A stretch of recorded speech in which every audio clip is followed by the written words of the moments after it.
The Last Word with Lawrence O'Donnell starts right now. Hey, Lawrence. Hey, Jen, you know, I hate politics too, but No, you don't. someone's got to do it. I do, but true. someone's got to do it. And, you know, the thing I hate the most about politics is the Trump of politics. That has really ruined politics. Yeah, I agree with that. I love politics, but Trump has really been a damper on politics. I know you love policy making more than politics. That's fair, right? I love policy making too. That's also not happening right now. Back when you could do it, back when there was kind of understanding, even among enough Republicans, so that you had a governing majority in places like the Senate that could actually do some reasonable things. And of course, you'd always want to do more, but with the inhibitions that existed in the dynamics of the party, you could get what you could get. And now, you know, Jen, I feel like the jobs that I had, certainly working in the Senate, don't really exist. I mean, the job title exists, but no one does the work that we used to do. They don't legislate. They don't govern the way both parties used to before Trumpism took over the whole system of Republican politics. That's true. I mean, I am old enough to remember working with Republican members on legislation at times. There were times where they certainly made us really angry in the Obama White House or the Biden White House. Well, the Biden White House was still in the Trump area. But you could still kind of get things done, or at least talk and have a conversation, or at least find points of common ground. It's really hard to do because none of it is on the level these days, as my mother would say. We must proceed. We must. Thanks, Jen. Thanks, Lawrence. Thank you.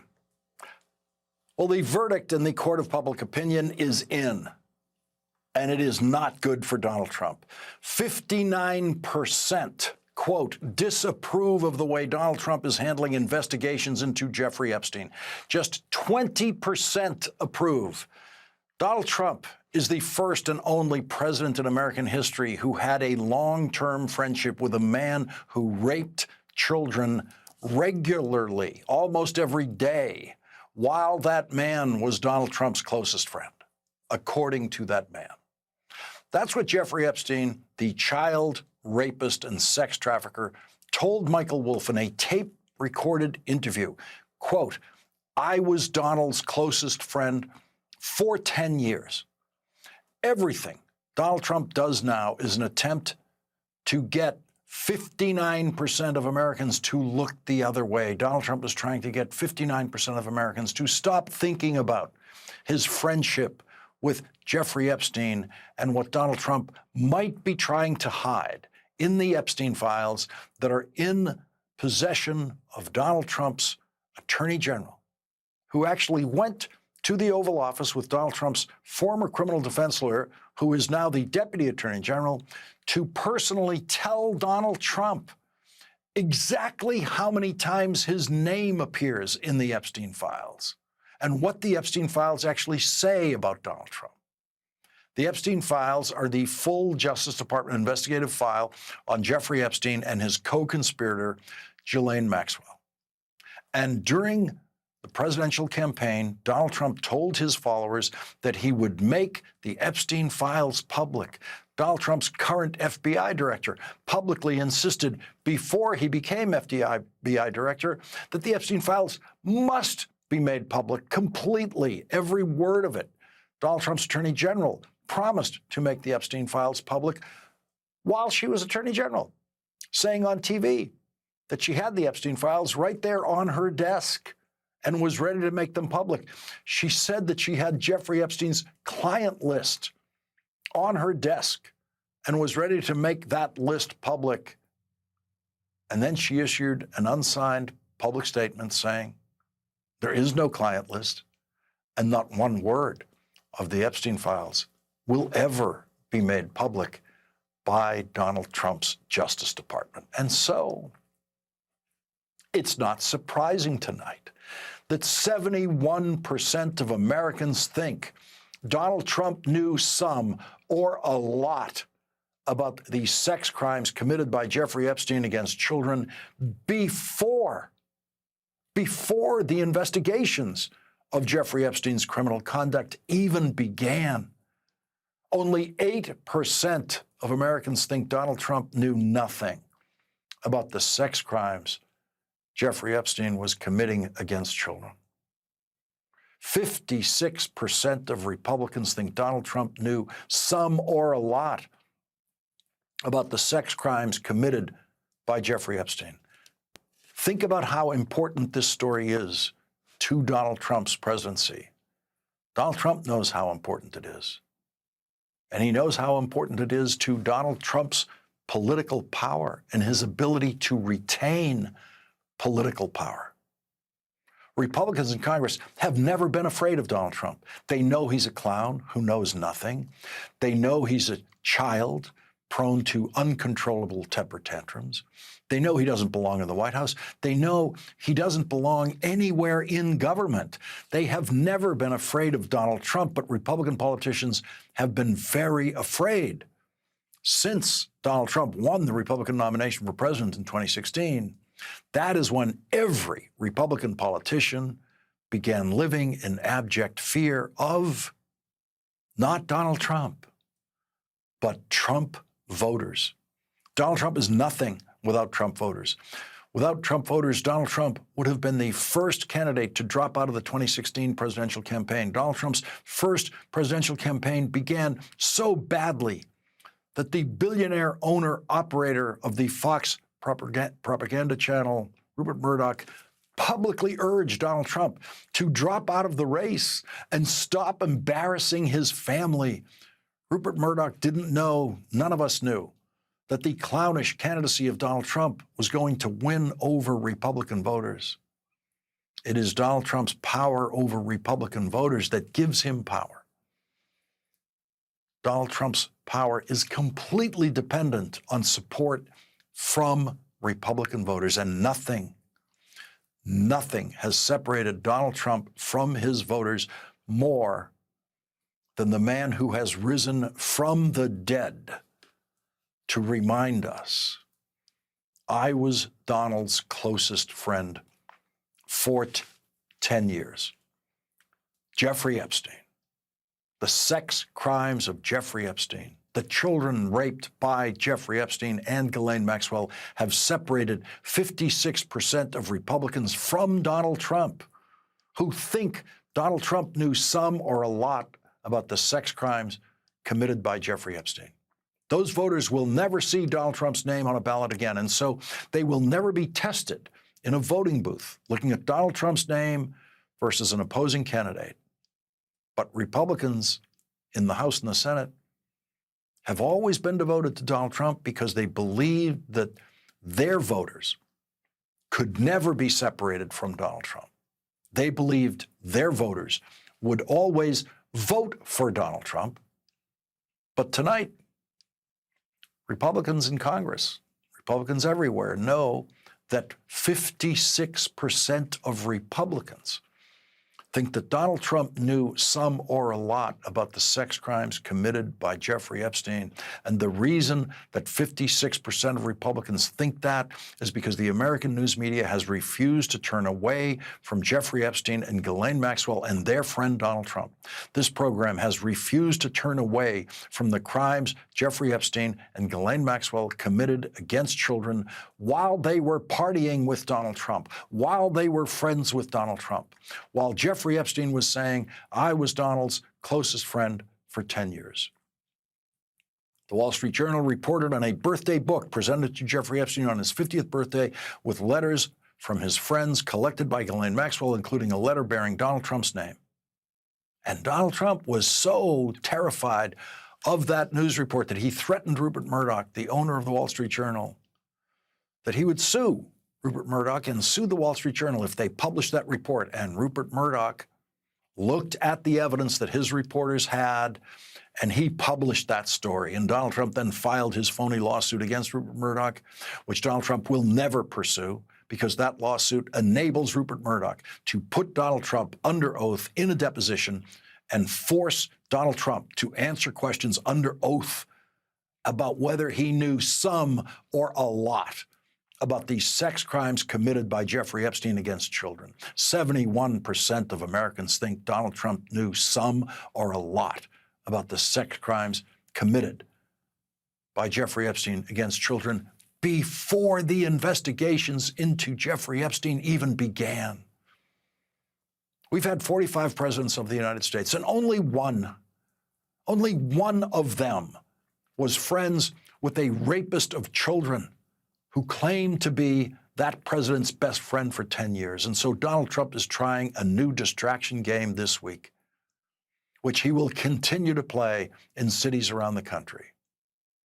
And that is sending in completely ineffectual, small numbers, just a couple of hundred at any one time on the streets, of National Guard troops into Washington, D.C., where they are, as we predicted here, doing absolutely nothing. The New York Times was there last night at the Washington Monument at sunset, one of the tourist meccas of Washington, D.C., where all the parents and children in short pants feel safe. The Times reports about a dozen members of the National Guard appeared in 5 military vehicles near the Washington Monument as the sun set, a stark juxtaposition to a peaceful evening scene of people jogging by with headphones and walking their dogs, with troops snapping photos of themselves with visitors. They left roughly 2 hours after they arrived. The National Guard troops are all there because of Jeffrey Epstein, Ghislaine Maxwell, and Donald Trump's friendship. Here's what Congressman Jamie Raskin, our first guest tonight, posted on social media. Hey, everybody. The whole country knows what a real emergency looks like in Washington, D.C. That's January 6, 2021, when thousands of mob insurrectionists and violent cop-beating criminals attacked Congress at the instigation of Donald Trump and endangered the vice president and injured more than 140 officers there. Donald Trump did nothing on that day. He didn't send out the National Guard, but that was a real emergency, and he sat on his hands. What's going on in D.C. today is the lowest crime in 30 years. Donald Trump's talking about the graffiti and the crime out of control without looking at all at the actual statistics. In any event, if he cared about public safety in D.C., he would release the $1 billion he's confiscated and impounded, and tell the Republicans to release that money to the people of D.C. who want to spend it on public safety and law enforcement and public schools and so on. This isn't an emergency. This is just a public relations crisis because the president is hiding the Epstein file despite the fact that he campaigned on releasing it. So release the Epstein file and let the people in Washington, D.C. govern themselves. Congressman Raskin has sent a letter co-signed by Democratic members of the House Judiciary Committee to Donald Trump's Attorney General and to Donald Trump's Director of the Federal Bureau of Prisons about their decision to transfer Donald Trump's old friend, Ghislaine Maxwell, to what has been called one of the best jails in America to serve time. Congressman Raskin's letter suggests that the prison transfer was done, quote, to shield the president.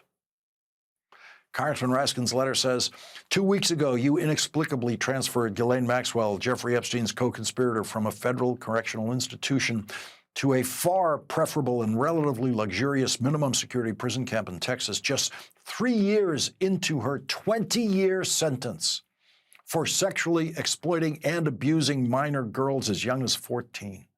The transfer follows Deputy Attorney General Todd Blanche's private interviews of Ms. Maxwell, arranged after a firestorm of media attention about the Department of Justice's refusal to release the full Epstein files as originally demanded by President Donald Trump. These actions raise substantial concerns that the administration may now be attempting to tamper with a crucial witness, conceal President Trump's relationship with convicted sex offenders, and coax Ms. Maxwell into providing false or misleading testimony in order to protect the president. The Trump administration has engaged in a series of actions that create the strong appearance that it is attempting to cover up the full extent of the relationship between President Trump and Mr. Epstein. 71% of Americans think Donald Trump knew some or a lot about the sex crimes committed by Jeffrey Epstein against children before the investigations into Jeffrey Epstein even began. Congressman Raskin's letter continues. During President Trump's first administration, federal prosecutors charged Ms. Maxwell with perjury, stating her willingness to brazenly lie under oath about her conduct strongly suggests her true motive has been and remains to avoid being held accountable for her crimes. The letter says this about Deputy Attorney General Todd Blanche, whose last job was Donald Trump's personal criminal defense lawyer. Quote, his actions raise staggering concerns about political conflicts of interest, witness tampering, and suborning of false testimony. And so has come to this in America. The top Democrat on the House Judiciary Committee, well-versed in the law, a former law professor himself, suggests the possibility that Donald Trump's Deputy Attorney General, his former criminal defense lawyer, may have committed the federal crimes of, quote, witness tampering and suborning of false testimony. Congressman Raskin's letter says, less than a week after Mr. Blanche's meeting with Ms. Maxwell, Bureau of Prisons transferred her from a federal correctional institution in Tallahassee, Florida, to an all-woman minimum security prison camp in Bryan, Texas, which is listed as one of the best jails in America to serve time. The women incarcerated there, a population which includes a number of white-collar and celebrity inmates, reportedly enjoy a ton of freedom to interact with one another and have access to educational and social programs unavailable at higher security federal correctional institutions like the one Ms. Maxwell was committed to in Tallahassee. The transfer of Ms. Maxwell to a lower security and more comfortable facility heightens the appearance that the Trump administration is seeking to coax favorable testimony or strategic silence from Ms. Maxwell. The letter points out there is a months-long wait list for openings at the camp where Ghislaine Maxwell now resides. Quote, Ms. Maxwell, however, appears to have short-circuited the entire review process and jumped to the queue, receiving a place in federal prison camp Bryan within a matter of days. Congressman Raskin's letter quotes one of Ghislaine Maxwell's and Jeffrey Epstein's victims, Virginia Giuffre, saying that Ghislaine Maxwell, quote, is a monster. She's worse than Epstein. She did things even worse than Epstein did. She was vicious. She was evil. On the last page of his letter, Congressman Raskin writes, the committee must have access to all documents and information regarding these actions to assess whether the Department of Justice officials and the president have abused prosecutorial and law enforcement resources to shield the president and mislead the public. Leading off our discussion tonight, Congressman Jamie Raskin of Maryland. He is the top Democrat on the House Judiciary Committee. Congressman Raskin, thank you very much for joining us tonight.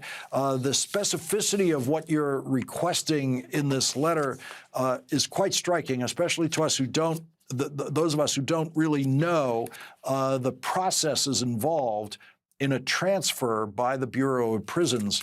What are you hoping? What are the most important elements of documentation they could provide for that? Well, there's some seriously baffling dimensions to this transfer, Lawrence, as you quoted.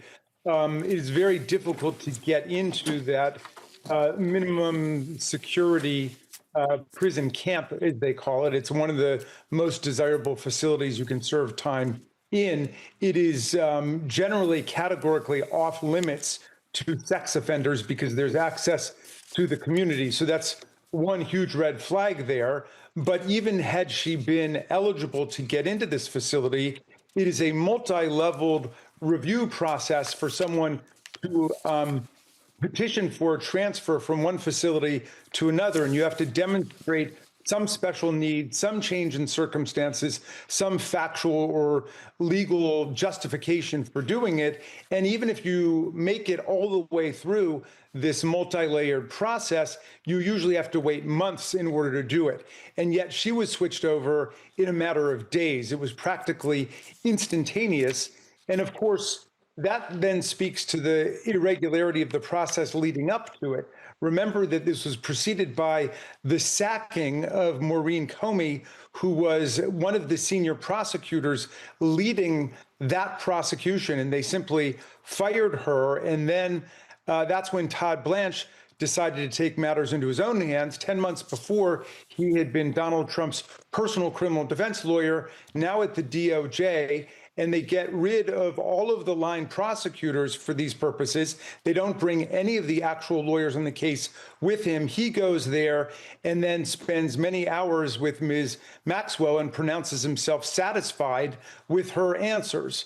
And then what do you know? Suddenly she gets this sweetheart transfer to a minimum security prison camp. So we want to know what exactly transpired between the two of them. We want a transcript of the conversation. We want a tape of the conversation. We want to know what other federal officials were involved in the set of decisions leading up to her being transferred before she was prepared to go and testify before the House Oversight Committee. Congressman, you're asking for every bit of documentation, email, text message, any form of communication that they have related to the prison transfer. What if the response is that there are none, that this was done by phone calls and there's absolutely no email or document for you to look at? Well, that would be an extremely irregular interview by the Department of Justice if it were not actually taped and transcribed. We would want to know about that, and we would want to know what is the basis for this absolutely extraordinary treatment of a federal prisoner, and what is the justification for it? And why did they break from the existing rules at the Bureau of Prison and at the Department of Justice governing such a transfer? To the Todd Blanche issue, you used the phrase in this letter from the Democrats and yourself on the House Judiciary Committee that many of us have been wondering about since we first heard about the meeting, because it's impossible. I mean, literally, no one has come up with a theory of Todd Blanche's meeting with Ghislaine Maxwell that makes any legal sense. And so the phrase suborning perjury and witness tampering, those phrases are what come to mind. When you look at the dynamics of something like this, you've put that in writing here. What could Todd Blanche tell you? What could he possibly tell you to make you accept the idea that he had legitimate purposes there? Well, if he came to appear before the Judiciary Committee, which he should, we would ask him the question, why did he pronounce himself satisfied with all of her answers? Remember, this was a woman who refused to testify at her own trial. Now suddenly she's apparently spilling her guts to Donald Trump's former criminal defense lawyer, who's now stationed at the Department of Justice, and he likes what he hears. What is it he heard? What satisfied him? And on what basis does he think she's telling the truth? So, look, I think it seems pretty clear to the vast majority of Americans, as you're pointing out this evening, Lawrence, that Donald Trump's got one major interest in this whole affair at this point, which is burying any information that reveals the connection between him and Jeffrey Epstein. We know that they had more than 1,000 FBI agents working 24-hour shifts looking for mentions of Donald Trump's name in the Epstein files and looking for photographs of him, video snippets of him, whatever it might be. And then when that process was completed, that's when Donald Trump quickly moved to sweep the whole thing under the rug, saying there's nothing to see here. And then he performed a 180-degree U-turn, saying not only did he was he no longer asking for release of the complete Epstein files. He would never allow them to be released, and there was nothing in there. And suddenly he was claiming that innocent people would be injured, because of their release. Congressman Jamie Raskin, thank you very much for starting off our discussions tonight. You bet. Thank you, Lawrence. Thank you. And coming up, tonight's episode of What Would Happen If Joe Biden Said This? And once again, we will see no one humiliates Donald Trump better than Donald Trump. That's next.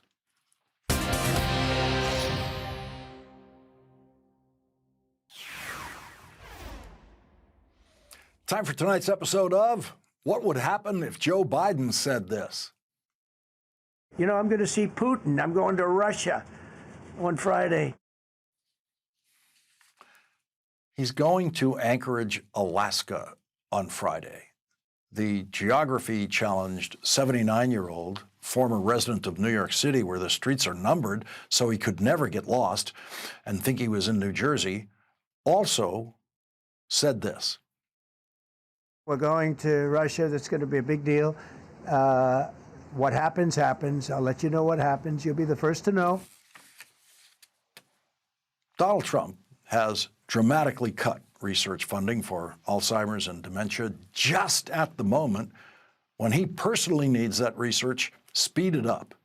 To say Donald Trump is the most childish president of the United States is correct, of course, but it's worth noting that we have never had another childish president of the United States. Donald Trump's childishness is one of the reasons no one humiliates Donald Trump better than Donald Trump. And he did that again today at 7:42 a.m. when he tweeted, "If I got Moscow and Leningrad free as part of the deal with Russia, the fake news would say that I made a bad deal." When Donald Trump was in high school and in college, St. Petersburg was called Leningrad after the Russian murderous dictator Vladimir Lenin. But the city, which is 322 years old, was only called Leningrad for 67 years. When Donald Trump Jr. was in high school and in college, the city was called St. Petersburg and has been called St. Petersburg for the last 34 years, which puts Donald Trump on this point 35 years behind the times. But now consider the unaddressable childishness of Donald Trump asking us to imagine a hypothetical in which Vladimir Putin somehow gives Donald Trump two Russian cities, Moscow and St. Petersburg, as part of some kind of deal that is supposed to be about ending Vladimir Putin's war with Ukraine. And I say unaddressable because there's nothing you can say to the idiocy of Donald Trump's hypothetical that's idiotic on so many levels that I don't want to go into it because it feels bad for the brain to even begin to respond to such nonsense. I mean, Moscow is not Vladimir Putin's to give, for one thing. He couldn't give it to anyone. The Russian government couldn't give it to anyone. And by the way, no one would take it. What are you going to do with a big failing city in the middle of a big failing country? And okay, now I'm doing what I said we shouldn't do. So let's just stop that right here. What happens when you send a child to Alaska thinking he's going to Russia to talk to Vladimir Putin about Vladimir Putin ending his war in Ukraine? If Donald Trump gets Vladimir Putin to actually end his war in Ukraine, I will agree with Donald Trump that that is a very big deal. And I have no fear of having to agree with Donald Trump about anything involving Russia, because when is the last time Vladimir Putin gave up anything? And when is the last time Vladimir Putin gave up anything to a child who doesn't know that Russia's adoration of its dictators always has time limits? And so whatever Russia names after Vladimir Putin will surely have a different name when Donald Trump's youngest grandchildren are in high school.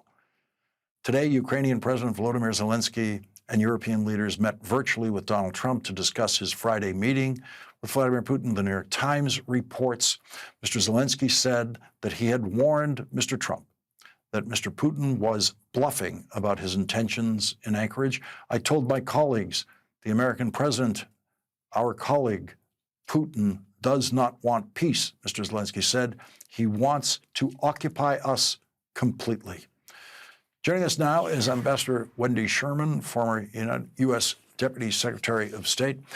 Ambassador Sherman, thank you very much for joining us tonight. I know there's nothing that any serious person can interpret in anything Donald Trump has actually said about what he's going to Alaska to do, but is it possible that the meeting with European officials and President Zelensky today might have had a possible impact on what happens in Alaska? Well, the good news, Lawrence, is that I think today it had a positive impact. The president said the call, the virtual Zoom was a 10. Zelensky and all of the European leaders said that there was agreement that there should be a ceasefire first before any discussion of territory, that there might be some way to deal with things without ever giving recognition for a Russian occupation of any part of Ukraine, that nothing about Ukraine should be decided without Ukraine. However, we have seen this movie before. It could well be that Donald Trump will go to Alaska ready to be tough-minded, ready to listen, making sure he does not negotiate on behalf of Ukraine without Ukraine in the room. And then Vladimir Putin may talk a good game with him. And all of a sudden, we'll be back where we've been for months now, since Donald Trump became president. He starts to say, I don't like Vladimir Putin. He's giving me all kinds of, pardon me, he used this word, bullshit. As he said today, there'll be severe consequences if he doesn't want to make peace. Well, President Trump, get ready. Vladimir Putin does not want to make peace. He believes Ukraine belongs to him, and he's not about to give up. I think the President Trump wants to sweet talk him with all kinds of possibilities, trade, critical minerals, work together in the Arctic, getting him back in the G7 to make it the G8 again, thinking that the transactional approach can get Putin won over. I don't think that will happen at all. Vladimir Putin knows what he's doing. He's getting the meeting he wanted. And I think Donald Trump will walk away empty-handed. And I hope he then understands what he heard from President Zelensky and the European leaders today. Today, Donald Trump was asked about the latest reporting on Russia trying to hack and possibly successfully hacking into the federal court system in this country, to hack into the federal court records. And Donald Trump, once again, seemed to be almost welcoming of that in his response, as he was definitely during the 2016 presidential campaign when he publicly begged Russia to hack State Department emails of Hillary Clinton. Let's listen to what Donald Trump said about this today. There's new reporting that the Russians have hacked into some computer systems that manage U.S. federal court documents. I wonder if you've seen this reporting and if you plan to bring it up with Putin when you see him later in the week. I guess I could. Are you surprised? You know, are you surprised? They hack in. That's what they do. They're good at it. So, Ambassador Sherman, there he's admitting that they're good at it. In fact, they were so good at it that they did it during the 2016 presidential campaign, as the Mueller investigation proved. But it's inconceivable that any other president of the United States would not confront Vladimir Putin on that. Without a doubt, Lawrence, this is a serious matter that they hacked into sealed federal court records. So that was quite a statement from the president.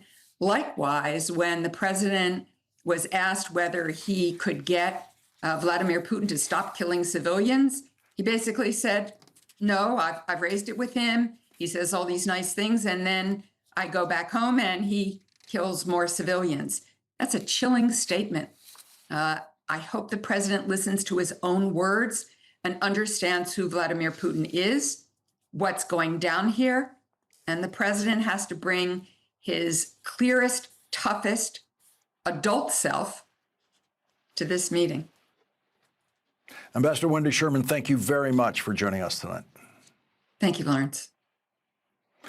And coming up, how much is Trump pocketing off the presidency? That's a question historians will be studying for centuries. The New Yorker's David Kirkpatrick has been working on an answer to that question, and so far he has counted billions. David Kirkpatrick will join us with his reporting on all the president's money. Next.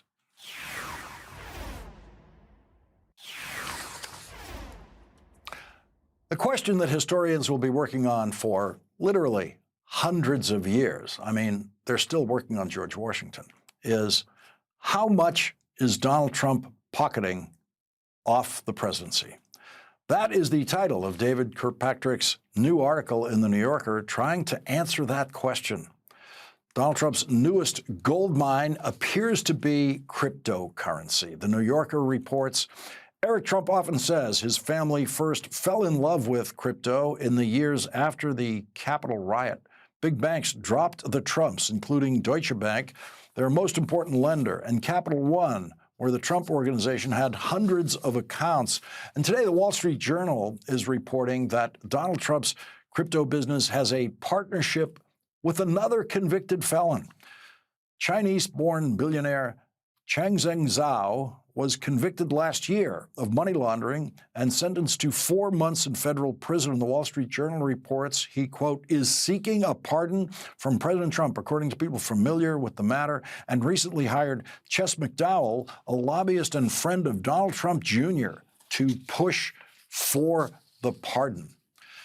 Changpeng Zhao is the founder of Binance, the world's largest crypto exchange, which the Wall Street Journal says, quote, serves as an incubator of sorts, drumming up interest among traders to use coins issued by the Trump family's main crypto company, World Liberty Financial. David Kirkpatrick reports in The New Yorker the Trump family is involved in at least a half dozen projects selling crypto, reporting, quote, selling increasingly vaporous goods for ever more profit inevitably raises questions about what buyers are really getting for their money. The family's thirst for cash makes questions about conflicts of interest all the more pressing, like the digital clock counting the national debt, the meter on the Trump family's presidential profits ticks even faster. The New Yorker's David Kirkpatrick will join us after this break.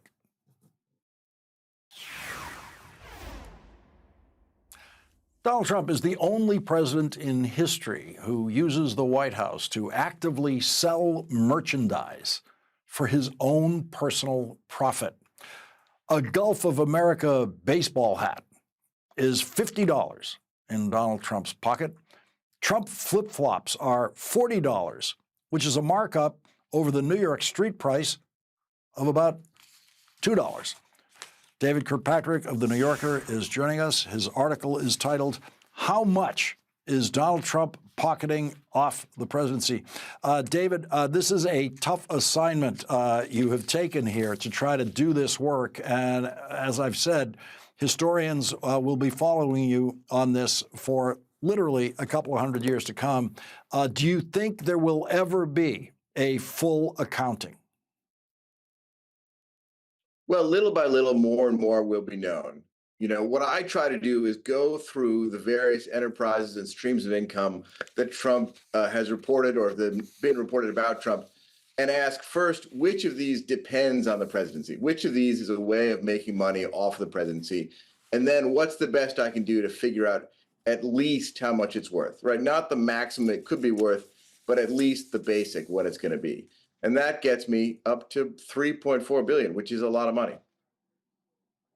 And so when you look at the things that are possible because of the presidency, what are those? Well, it ranges from selling merchandise that looks like campaign merchandise, but is actually going into his pocket, as you mentioned.